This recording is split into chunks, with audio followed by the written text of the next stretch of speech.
Hello, everybody. Welcome to On the Line. Ashley, Yes. I'm digging this new setup. Me too. Shout out to Flow Production and our producer Tyler for getting us all situated. Today is August 29th. I cannot believe it's the end of August. It's almost September. Where did 2023 go? I really don't know. At this point, all the days, the months are just kind of meshing, and just because there's so much track and cross-country action, it's insane. So much is happening. So, as always, I'm Olivia Ekpone, joined with Ashley Tishins. Corey is out on the road this week, so we're holding down the fort. And Ashley and we're coming off 10 straight hard-pumping days of the World Championships in Budapest. So we're going to highlight some of those moments and those standout performances there. And since the cross-country season is in full swing on the high school side, we're going to talk about the big meets that occurred over the weekend, who had some season debuts, and have our attention and the top storylines going into the weekend to look out for as this weekend approaches. But actually, let's kind of recap a little bit on what happened in Budapest. And I remember back in 2022, MileSplit took a deeper dive into the class of 2016. And as we thought at that moment in time, we thought that this was the best graduating class ever. In that 2016 class, you had Anna Cockrell, Chris Nielsen, Bryce Hoppel, Noah Lyles, Vashti Cunningham, and Grant Holloway, who all competed at the World Championships. Some of them even brought medals home as well. So, Ashley, what are our takeaways from this recruiting class specifically? Well, I have to say, whatever y'all were doing in 2022, you were right on. You predicted, hey, this is the best recruiting class. I think you can solidly say that's probably the best class we've ever seen for high school track and field. If you're looking at, you listed off, names like Lyles and Holloway. They're both now multi-time world champions now after competing in Budapest this past weekend.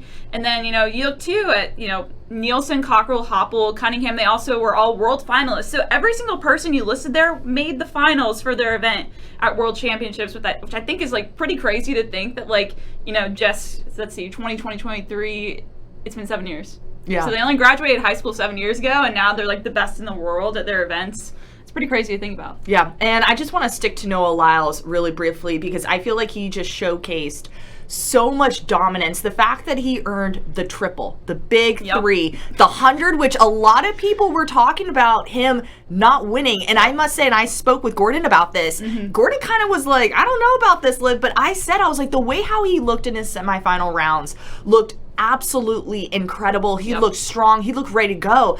And to see him execute that and get the hardest one out of the way, Ashley, I was like, Noah Lyles is the guy. Yeah. He's the fastest sprinter on the planet. I'll say, I did not expect it either. I wasn't sure how that 100 would go, but then the fact that, like you said, after that 100, it was smooth sailing because, he was the favorite in the 200, and then that 4x1 was like a piece of cake for them there at the end. So, yeah. He's the guy. He's the guy to look for right now in track and field. Exactly. And he was able to defend his 200-meter title, which was, for him, his bread and butter. Grant Holloway, which we're huge fans of Grant Holloway. I love that guy. He won his third consecutive world title in the 110s, which is super remarkable. Crazy. Chris Nielsen, bronze medal there. Anna Cockrell, I was so proud of her. Yes. Finishing 5th overall in the 400-meter hurdle race and had a 53-second personal best. Bryce Hoppel, the lone American in that 800-meter final, and then Vashti finishing in the top in the world there in the high jump. It just showed true dominance. So I think we were right, like you said, back in 2002. I think we were spot on. Class of 2016 just did fantastic there. Now, kind of speaking more on the high school side, we had two high schoolers. One of them graduated, going to be going to Washington. I'm talking about Hana Moll and then Adaejah Hodge in the sprint. So what can you say about Hana Moll's performances? Yeah, speaking on Hana Moll, I think we can all come away from this being like, man, the fact that she's only 18 years old and she made her first ever senior team in an event that has, over the past few years been really strong for the U.S., the women's pole vault. And not only does she make the team, she makes the finals and she clears a new high school national record, an American U20 record of 15.3. I think ridiculous. My mind was blown, and it's I think it's just a testament to she's been through this whole long outdoor season, that started back, I believe they open up their seasons at Texas Relays. Yeah. And, she's gone all the way from Texas Relays to then the world stage in Budapest, and she's, still competing at this high level. I think that's a testament to just how good she is, and puts it more into perspective how good it is to, clear 15 feet as a high schooler, not, let alone 15.3. So yeah, that was pretty mind-blowing. All right, I have a tough question for you, because I feel like once we saw Hannah Cunliffe's sister break the pole vault record, every year since then, the record has gone down. Mm-hmm. Now the mark is 15.3, and I can't even wrap my head around how high that is. Do you think we're going to continue to see this trend in the pole vault on the women's side? Oh, that's such a good question. Because part of me wants to say that this is almost like a unicorn moment, the Moll sister, Hannah and Amanda Moll, the sisters, they both cleared 15 feet. I want to say that may stay for a while, just because, obviously we're seeing girls clear over 14 feet now, and it's really raised the bar, I think, for pole vault in high school, especially for the girls, but who knows? I could be wrong, but I'll say for now that this will stay for a few years, and we'll see what happens. I know, it's just so hard to even think about 15.3, and then Hannah looked great. She did. In Budapest. Yep. Like, she looked strong, and the fact that she gained that experience, and the fact that you did it as an 18-year-old, graduating high school, senior, about to start college, doing that at the senior level. I was going to say, competing against grown women, you know? And Remarkable. More than holding her own. Remarkable. All right, 1 year younger than her is Adaejah Hodge, 17-year-old representing the British Virgin Islands. I also feel like she just had a remarkable season. And I think we can all agree this has been very long for her. I feel like she's been training, I don't even know, probably end of September, October, and it's, what day is it? End of August, and the fact that she had the season that she did, saw all-time marks in the 200 meters indoor, breaking the U18 and the world U20 record, to then just earning a New Balance national outdoor title in that 200. She finished the season, I felt like, on a great note. She has something to be proud of. 22.82 in the prelims, and then 22.96 in the semis. Like, after a long season, the fact that you made it to the semifinal round at the senior level, and she had some heavy hitters. She had Sha'Carri Richardson, Gabby Thomas, She's Sharika competing Jackson. against some of the fastest women alive right now. Yes. And I thought it was funny, speaking on it's been a long season for her. I believe I was watching her post-race interview, and someone was like, "So what's the plan now? Get some rest?" And she was like, "Oh, I hope my coach gives me 2 months off right now." She's like, "I need some rest." So, and I think she deserves it. After that, she definitely deserves 2 months rest. Okay. I want to talk about the 1500. This was a very interesting race as a whole, but specifically in that race, we had a Norwegian. I'm not talking about Ingebrigtsen. The Netherlands. Netherlands, excuse me. Not, in my head I was thinking Norway. Niels Laros. Yeah. 3:31.25. And the thing is, he's 18 years old. National record. That's insane. How is that even possible? I don't know. I think we can all agree here that Laros is pretty insane. Again, think about this. He is 18 years old. He is not, competed at any other level besides, more at that youth level. And he's been a young gentleman competing against all these older guys who have, they've had multiple years of either collegiate or pro training too underneath their belts, which I think is something I think that's pretty crazy for distance running. To put it in perspective, right? This season, Simeon Birnbaum in the U.S. for U.S. high schoolers had an insane season, one of the best seasons we've ever seen for a high school distance athlete in the U.S. His 1,500 meter best, which I believe put him at U.S. number 2 all time for the event in the U.S., was 3:37. Yes. That's 6 seconds faster. And you know what's ridiculous about that is that was en route to a 4:02 mile at Nike Outdoor National. So my next question, just thinking about Birnbaum, I wonder how fast he would have went if the 1,500 was the end. Or actually, that 3:37 did come in the pro, so he competed. Oh, that's right. That's right. Yes. Sorry. Yes. But so I guess, but still, if you have to think about it, that was also after earlier in that week he won the 2 mile at Brooks PR. Yes. So think about it, kind of on the same premise. What if he had ran that 1,500 completely fresh? How fast could it be? That's wild. And oh man, and I'm seeing this 3:31, and I'm like, goodness gracious, national record for the Netherlands, just huge, absolutely huge. And what's with the kids these days? What's with the kids? We saw a lot of even in the was it the 10K? No, 5K. 5K. The girl from Latvia, the 19 years old, just taking it out. Yep. And I'm like, oh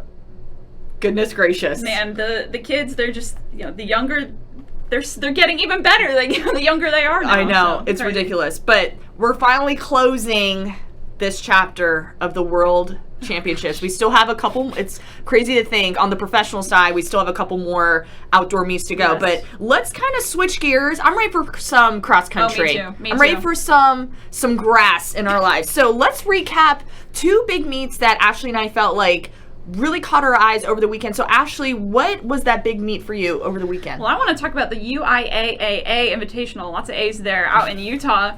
And because, so last week, me and Corey hosted the show, and one of our segments, we were talking about the Harriman boys team. They were one of the top teams last year. I believe they finished 3rd at Nike Cross Nationals. And the question was like, they graduated a lot of their top guys last year, and like we were wondering, like, are they going to be just as good as they were last year this year? And I think if you look at the UIA Invitational results, like we can solidly say that they are going to be good this year.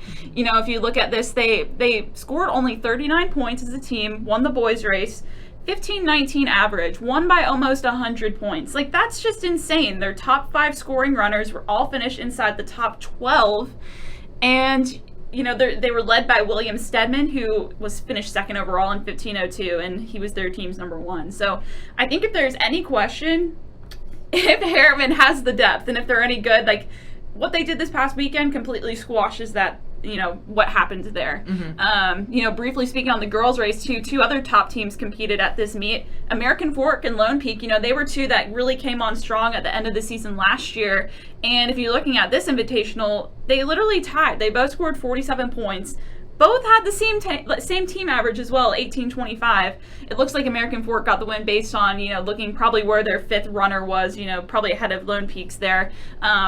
American Fork, their top runner was Avalon Meckham. She finished 3rd in 18:05, and then right behind her was Boston Bybee, the top Lone Peak runner, and 4th, 18:09. So I think this is setting up maybe a storyline of these 2, Utah powerhouses really clashing this season in the girls' races. It's going to be interesting as the season kind of unfolds a little bit more. I'm going to keep it here in the state of Texas at the South Lake Cross Country Invitational. 2 individuals really caught my eyes there. It was full of competition. It was fast.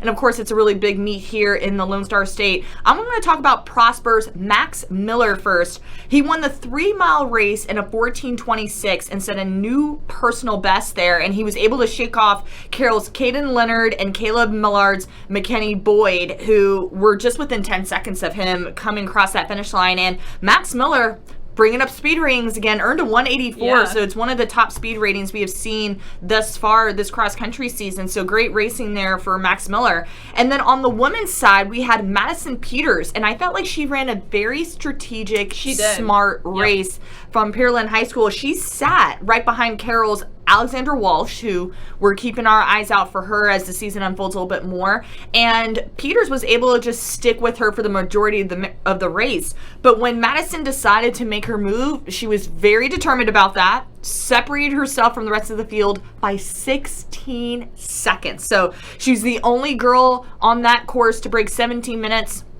on the Bob Jones Park course and crossed the finish line in a 16:45 again for 3 miles and earned a 140 speed rating. So Madison Peters, we have our eyes out for her going into this season, and so she really put a really great one together. So now as the season is starting to unpack, a lot of these athletes are starting to make their debuts. So Ashley, we have a handful of athletes since, goodness gracious, a few weeks ago who have opened up their season. So who has caught your eyes already that have been on your radar for a little bit now? Yeah, so I want to throw it to Colorado, actually, and talk about Daniel Ruska out of Cherry Creek. He's someone that, he actually leads the country now for the 5K and the boys, and if you look at his profile, it may be a little bit of a shock, he may be a little bit under the radar. He opened a season with a 14:49 5K at the Cherry Creek Steve Lohman Invitational, earned him a 186 speed rating, which, I know I've heard Bobby Reyes say this before, like seeing those times early on in Colorado where you're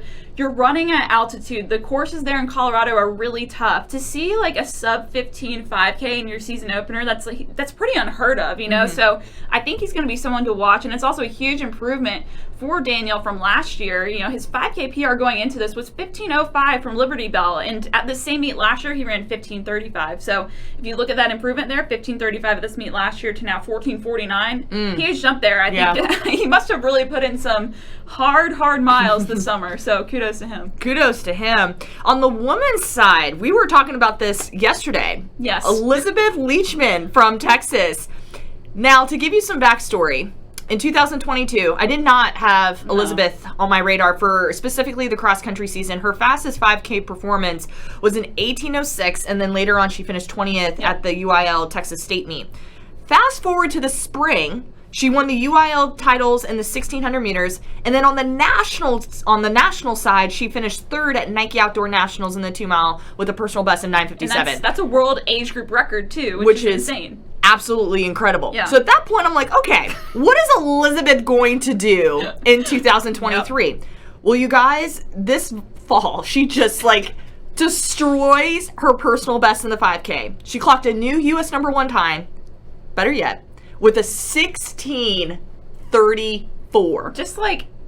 Man, she was just what? I'm going to come out here and make I'm making a statement. Yeah. Elizabeth, my goodness. Going from an 18:16, and again, I know it's not the same course and it's just different, but the fact that you went from 18 minutes in a 5K to dropping to a sub 17, you skipped a whole minute there, and she earned a 156 speed rating, and on top of that, the craziest thing is she's a sophomore. Yep. Class of 2027. Yeah, and I think I guess it's we're gonna have to watch her for the rest of the season, you know? And but I also don't think it was I think a lot of people were anticipating that she'd come into this fall season being a lot sharper than maybe she was last season. She was just a freshman last year, cross country, really just kind of probably just trying to get into things. But now that she's she threw down that 9:57, and now she's probably on top of the world and has the confidence, and she goes into this and runs that. And also shout out to Julio Ramirez for texting us and sending us all this information about this race, because if not, this probably would have gone under our radar. But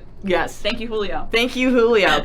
All right, as we kind of wrap up our On the Line show today, we're going to talk about some meets that we're looking forward to this upcoming weekend. So Ashley, let's talk a little bit more about the Marcus Coach T Invitational, and who are some of those athletes we should be keeping our eyes out for? Yeah, so I know last week me and Corey actually talked about this meet and how we were really looking forward to it, because it's one of those meets where you first get to see a lot of those big heavy hitters in Texas go head to head, and it kind of gives you an idea of maybe where the trend will be going for the season. And if I'm looking specifically at some people that I'm really looking forward to seeing, I think it has to be Nicole and Sam Humphreys of Flower Mound. They're their team leaders, they're Oregon commits. They're two of the top girls in the country this year, not just Texas. They both finished 1-2 at the Texas State Championships last season. And if you're looking at how they did at this meet last year, Sam took third in 17:20 and Nicole placed fourth in 17:30. And they also run for Flower Mound, which we know will be one of the top teams nationally this season. With those two in the lead, as well as Alexandra Fox on their roster. So I think this is going to be a key moment where we can see, okay, how did those summer miles set them up for success early on. Mm-hmm. And what's going to be interesting about Flower Mound, I know this is a conversation we had last year, their top 3 runners, right? How do you think it's going to shake up this season? Because they're somewhat in a similar boat too. I don't know. It's going to be interesting. We know Nicole and Sam are basically the same person. They're going to be battling it out. You never really know who's going to win, because they just go back and forth all the time. I mean, literally at States they tied. Yeah. And they just I believe they gave Nicole the slight edge. Yeah. So, I don't know. It's going to be really interesting. I'm really excited to see how they do. Interesting. All right. I'm going to talk about the state preview in Indiana, and then we'll talk about our national meet of the week. So in Indiana, look out for some great competition there. There are 4 individuals that my eyes are okay, I'm curious to see what they do in Indiana. So first we have Sam Clore of Avon. I feel like he's going to have a breakthrough season this year. He's had a very early debut, and his fastest 5K performance is a 15:35. He's going to be lining up against Sam, excuse me if I pronounce your last name wrong, Quaggalarly. Interesting. From Fishers High School. He debuted his cross-country season with a 15:02 personal best at the Hamilton County meet Ashley, 3 days ago. So oh, wow. 2 meets in 1 week. And last season, he had a six sub 16-minute 5K performances on the cross-country course. So the fact that he's already at 15:02, I feel like he's just going to get that much quicker as the season just kind of continues this fall. But on the ladies' side, we have Molly Farrell from Marshall coming from Illinois. She's the only girl that has a 17-second C time for this meet. She ran a 17:17 last October and showed progression throughout the 2022 season, and she was 5th at her state championships. But she's also going to be lining up against Liz Smith of Westfield out in Indiana. She ran an 18:33 this season. So I think we're going to see lots of great competition.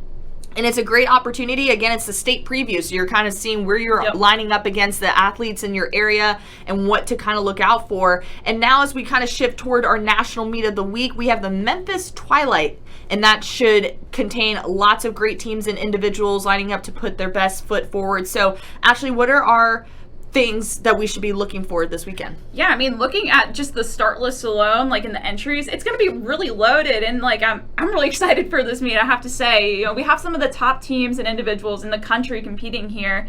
You know, a couple of guys too ranked on our preseason boys list for the cross country rankings. You're going to have Andrew Hauser of Rockbridge, also Andrew Brown of Tupelo. So both the Andrews there. Really curious about Andrew Brown because he's actually an incoming freshman, and we've kind of pinned him as like a guy we want to look out for in that incoming freshman class, and someone that can maybe, you know, shock the nation with how fast he goes this year. So I'll be curious to see how he does. And then if you're looking at the teams as well, you're going to have University High School from West Virginia. We also have them ranked pretty highly. So I think, especially, you know, looking at the boys race, I think it's going to be really interesting. Yeah. Andrew Hauser, I'm excited. As you mentioned, he's one of the top guys from the state of Missouri. He was 4th at his state championships, has lots of experience against running against national competitions. I remember him running at both NXR and Champ Sports, and he finished 17th at both. So I feel like he's someone that could really put a big stride out there. And then Andrew, as you mentioned, a top freshman. It's going to be interesting to see how he does. And he's gone 16:02, which is going to be exciting. So on the dock, something to kind of look forward to this upcoming week. We have a lot of Continental Tour meets that are going to be live on MileSplit, and it's going to feature many of the world's best athletes. We have the Baltimore Metro Cross Country Meet, which would be September 1st. I can't believe that's a couple days away. Berlin on the 3rd. Bellinzona on the 4th, and then Rivertero on the 6th of September. So make sure you have MileSplit as like a favorite. It's bookmark on your computer. It should be like right there in your history, because we're going to have it live on MileSplit for all these Continental Tours. So Ashley, as always, it's great to see you. Yes. That does it for another episode of On the Line, and we're also dropping MileSplit 50 stuff. So yes, stay tuned. Don't go too far. I know the boys have been in full swing. The girls are going to be dropping. So keep your eyes out for our social channels, and also stay tuned to the site for all the coverages on that. So have a great week, everyone, and we'll see you next time.